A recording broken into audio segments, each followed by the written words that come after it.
Executive dysfunction is what we're going to talk about today. We've clearly got Wikipedia here. Let's get a quick definition. In psychology and neuroscience, executive dysfunction or executive function deficit is a disruption to the efficacy of the executive functions, which is a group of cognitive processes that regulate, control, and manage other cognitive processes. Executive dysfunction can refer to both neurocognitive deficits and behavioral symptoms.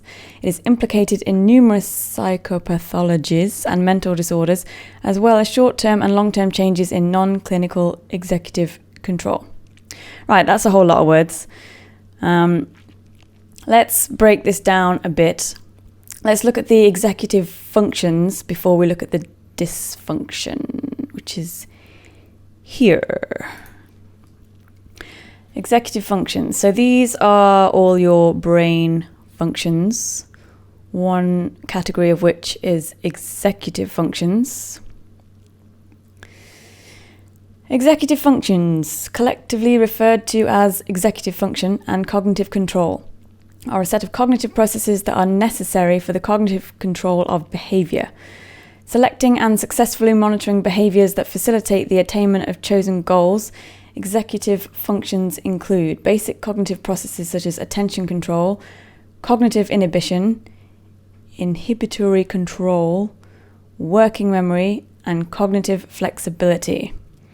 Higher order executive functions require the simultaneous use of multiple basic executive functions and include planning and fluid intelligence, for example, reasoning and problem solving. So complex thought processes require multiple of these basic executive functions. So let's have a look at each of these. Attentional control. Let's sort out this. Okay. Attentional control refers to an individual's capacity to choose what they pay attention to and what they ignore. It's also known as endogenous attention or executive attention. In lay terms, attentional control can be described as an individual's ability to concentrate. Right, so yeah, my concentration level is shockingly bad. Attentional control, I the ability to switch between things, but choosing what you're paying attention to, I don't. I'm like a magpie, something shiny, and my attention is then immediately somewhere else. I don't have much control over that. Choose what they pay attention to and what they ignore. So, I mean, this is everything. This is, so I recently made some videos on misophonia, sensory overload, SPD, which is sensory processing disorder. Misophonia. So I'm triggered by certain sounds, chair scraping, ceramic noises, people noise, traffic noise, not necessarily a volume thing. But for example, for the attentional control, I can be mid-conversation with somebody and, for example, in a cafe or something, and we're chatting away, and then I might hear chairs scraping or cups and plates and things, and like immediately all my attention is on that. And I won't have a choice in it. I can't zone it out. Whatever we were talking about is gone. Whatever words you're saying to me after that point, I cannot hear a damn thing because my attention has just gone immediately to whatever that is. I can't zone it out. Next one, cognitive inhibition. Cognitive inhibition refers to the mind's ability to tune out stimuli that are irrelevant to the task process at hand or to the mind's current state. Pretty much also exactly what I just said. I can't tune anything out. I can't choose what my attention is drawn to. It's just going to go. Get out of the way. Inhibitory control. Also known as response inhibition, is a cognitive process and more specifically an executive function that permits an individual to inhibit their impulses and natural, habitual and dominant behavioral responses to stimuli in order to select a more appropriate behavior. So, okay, this is your impulse response. This is your sometimes emotional, but not necessarily, with how you react to a situation or something that somebody has said or done. It's your clapback. It's your think before you speak, or think before you act. It's your ability to inhibit your responses.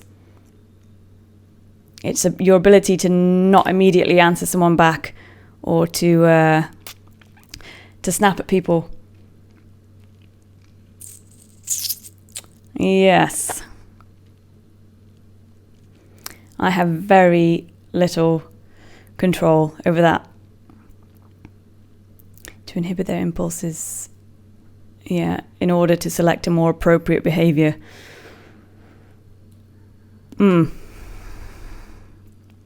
Working memory, that's basically short-term memory. So a cognitive system with a limited capacity that can hold information temporarily. Working memory is important for reasoning and the guidance of decision-making and behavior. Working memory is often used synonymously with short-term memory. So this is a tricky one to explain. For me, this is overthinking things. So things that should be like decisions you should be able to make with your short-term memory, which I think, if A-level psychology serves me, I think it's like 7 seconds, but it's different for different people. You should have the capacity of decision-making based on your short-term memory. But the problem is I overthink everything, so I'll be going over and over and over and over this. Once you've gone over your short-term memories long enough, it moves to a different memory system. My working memory isn't quite so good at working. So I just keep going over and over things without actually being able to make any decisions using it. Awesome. Cognitive flexibility has been described as the mental ability to switch between thinking about two different concepts and to think about multiple concepts simultaneously. Cognitive flexibility is usually described as one of the executive functions. Two subcategories of cognitive flexibility. Okay, so this is multitasking and being able to think about multiple concepts simultaneously. So back to the attentional control and the cognitive inhibition. If I'm thinking about one thing, I can't think about anything else because I'm either here or I'm here. And while I can switch between those things, once I've switched, it's like the other one doesn't exist anymore. And something will have to remind me that there was another thing happening for me to even be aware of it to go back to. To think about multiple concepts simultaneously. I can't do that. It doesn't happen. It's like in Chrome browser, right? You've got like multiple tabs. You've got multiple things happening at the same time, and you can just switch between those things and do whatever you're doing based on the multiple things you need to be thinking about. I can't do that. My browser does not have multiple tabs. I've got one browser with one tab. And if I start thinking about something else, or there's a different task or something else occurs, it's in a completely different browser and the other one is gone. And until something happens relating to whatever the previous thing was, I won't have even remembered that that was a thing that I was doing. It's actually a really good analogy. I quite like that. My browser can't tab. I just have a browser, or then I have a different browser.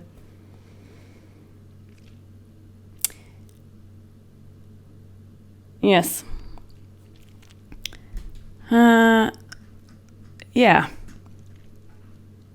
So it's really hard to function. Hence the dysfunction. A lot of the time it's going to look like I'm not paying attention to conversations. because I'm not, because my brain has just gone and done a different thing, and I'll probably come back to it, but I'll have missed half of what you're saying in that time. Same as I have to like rewind episodes on TV or films and things unless I know them really well.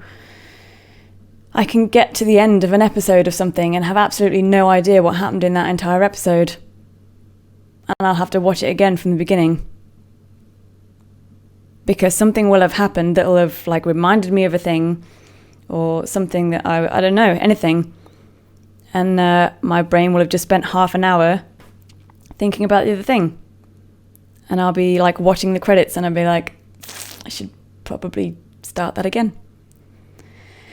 All the time I find reading books really difficult because I'll have to read the same lines in the same paragraphs over and over again because it'll be really interesting, but it'll have reminded me of something else, and like my eyes will still be scanning the words, like pretending to read, while my brain is completely somewhere else. And I'll probably get to the end of the page and then think, what the hell was all that about? What did I even just read? What was any of that? And then I'll start again. It's why I don't read. That coupled with the aphantasia, that I can't actually see anything that I'm reading, makes books fairly uninteresting. And I can't pay attention to them either, so that's exactly why I don't read books. I just can't stay with it, and I can't see any of it either.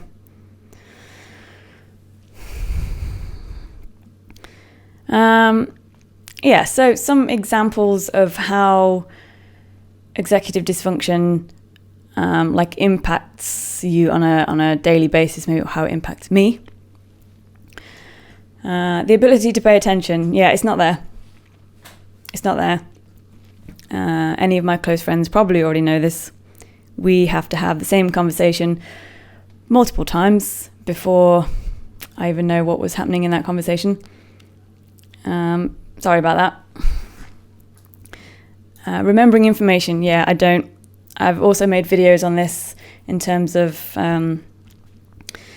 SDAM, which is severely deficient autobiographical memory. And the aphantasia also goes along with that because I don't have any visual clues for things that I remember, so it's even harder for me to remember anything. I write everything down. I've got notebooks all over my desk. I've got old notebooks from years ago. I've got so many note-taking apps or task managers on my phone, it's ridiculous. And then I can't remember which ones I put which tasks in and what information is where. Honestly, it's a nightmare. I've got lists and lists and lists of things. I've got lists of lists.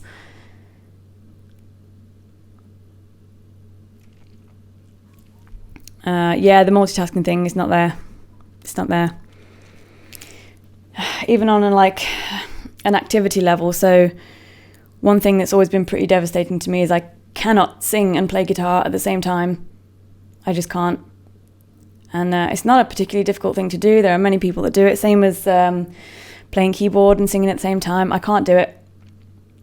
I'm either playing guitar or the moment I start singing, I stop playing guitar. I cannot get my brain to concentrate on both of those things at the same time. I can't even convince it that it's the same task. I can't even try and trick myself into thinking that those two things are the same thing at the same time. It just will not. It will just switch between one or the other and immediately stop. It's immensely frustrating. These skills are used for planning, organisation, which I wouldn't say I'm particularly bad at, but it's almost like my brain overcompensates, and it's like an all or nothing thing. I either don't plan anything at all, or I overplan it to the point that I probably won't even do it. I've either written out a massive step-by-step plan to the point where I've taken the fun out of it and just won't do it. Or, for example, moving to Spain, I will just pack my bags and just go. I had no plan. I had no job lined up. I had no idea what I was going to do. Nothing. I was like, I'm going. Bags packed, gone. Yeah. Time management is horrific. And again, I either overcompensate or don't at all. And I can never seem to comprehend how long something is going to take me to do. I can tell my friend I'm going to meet them in 5 minutes, but yet I'll still be sat there in my pajamas. So I'm clearly not. And if I've got appointments for things, I'm so worried that I'm going to miss it that I'll probably be there an hour early. I'll probably be sat in most waiting rooms an hour before appointment times, just because I know what I'm like and I'm probably going to miss it otherwise. Yeah, it's a real all or nothing thing.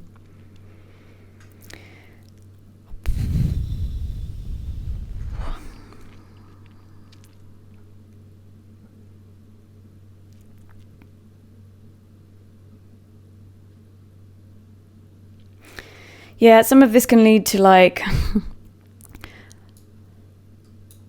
stubbornness issues as well, I suppose.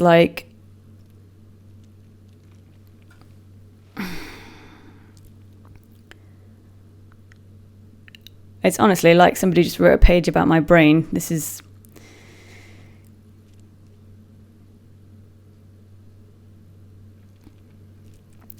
quite triggering. The ability to start and finish tasks as well. I'll very rarely start something if I'm not 100% sure that I'm going to finish it. But how do you know you're going to finish a task unless you start it in the first place? It's so damaging. Even with these videos, it takes me... I've probably wasted about 2 hours before making this video, before I could even press the record button. And I was just sat here staring at OBS. A brilliant example of my dysfunction whilst making a video about dysfunction. I can even press the record button and still be staring at it for minutes before even saying anything. I cut a good 2 or 3 minutes off the start of all these videos because I'm just sat there not able to say anything. I'm literally not able to start the task because I'm too,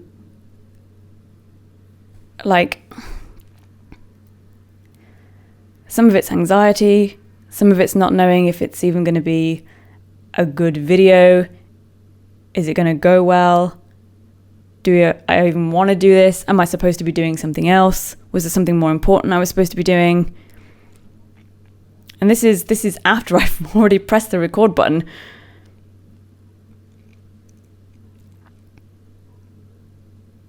And I've known about this for years and years and years. This is not a new thing.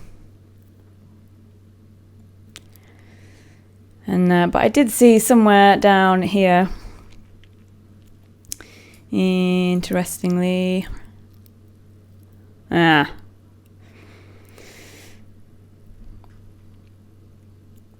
once again, as with many of the other things that I've made videos of just recently, ADHD has come up again.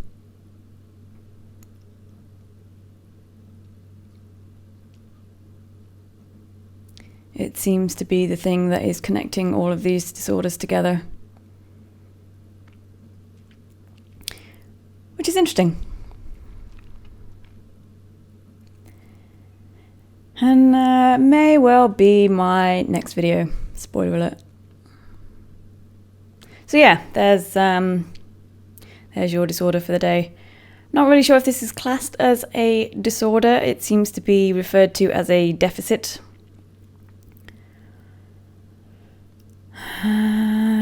Yeah, anyone else got this? Did you know about this? Have you had this for a while? Do you connect this with anything else that you have? How do you cope with this? I'm not really sure I can comment on coping mechanisms or ways to deal with this because I'm not sure I do cope with it. I just carry on. I don't really think there's anything that I do to adjust my behavior to compensate for it, other than overcompensation for time management and things. But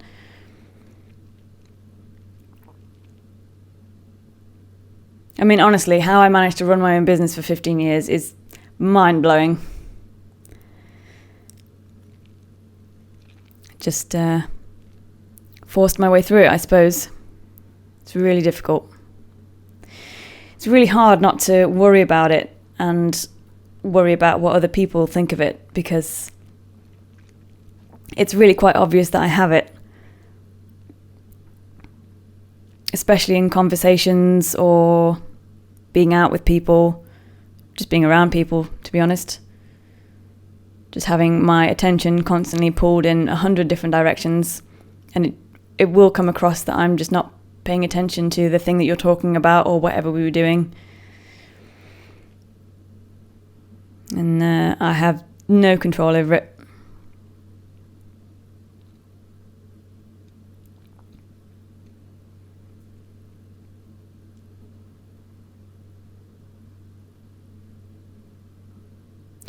Definitely limits my willingness to be socially interactive,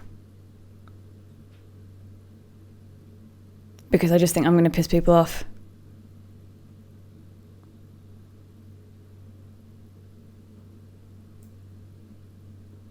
Yeah, it's pretty difficult.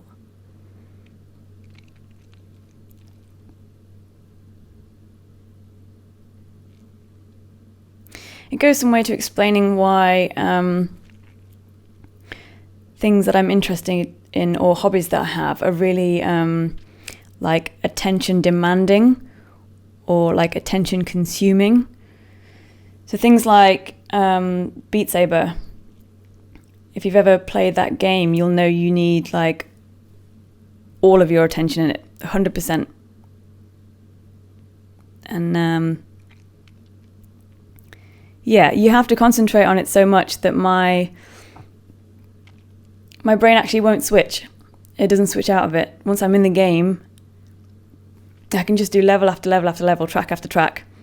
And it's one of the few things where my attention doesn't get pulled. It's really nice. It's really nice. I think music-related things in general, it takes so much focus. It's just, it's really nice not to have my attention just keep switching everywhere. It just stays in one place.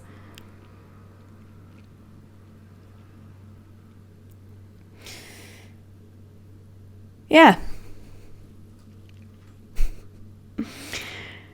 Let me know about your experiences. This is, a pretty weird one. They all are.